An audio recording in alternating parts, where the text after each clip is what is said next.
Blessed and happy Monday to all of you, my dear friends, my dear brothers and sisters, my dear good people of God, faithful followers of the Daily Gospel Reflection with Father Jack. My dear kababayans, today is September 15, 2025, Monday. And today we celebrate the feast of Our Lady of Sorrows. Today's Gospel is from the beautiful and the wonderful account of the Gospel of Luke chapter 2, verses 33 to 35. Simeon's prophecy in the temple reveals that Mary's divine motherhood is intrinsically linked to the Passion.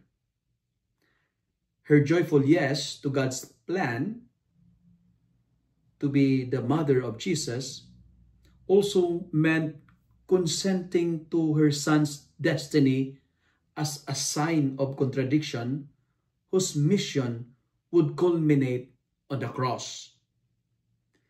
This moment establishes that her vocation involves a profound sorrow, making her the first disciple to share intimately in Christ's redemptive suffering. This connection is liturgically fulfilled in the feast of Our Lady of Sorrows. Simeon's prophesied sword piercing Mary's soul becomes reality at Calvary when she stands as both grieving mother and a faithful participant in the suffering of her son. Her compassion, her suffering with her son Jesus is a unique cooperation in the work of salvation, offering her immense pain in union with his perfect sacrifice.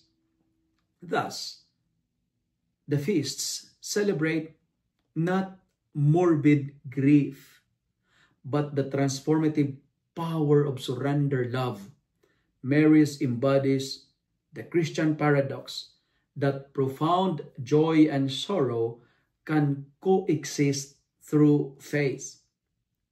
As our model and as our mother, she teaches that our own sufferings, when united to Christ's, become spiritually fruitful and can lead to redemption. Let me end my reflection with 3S, and I called it the 3S of the sorrows of Mary.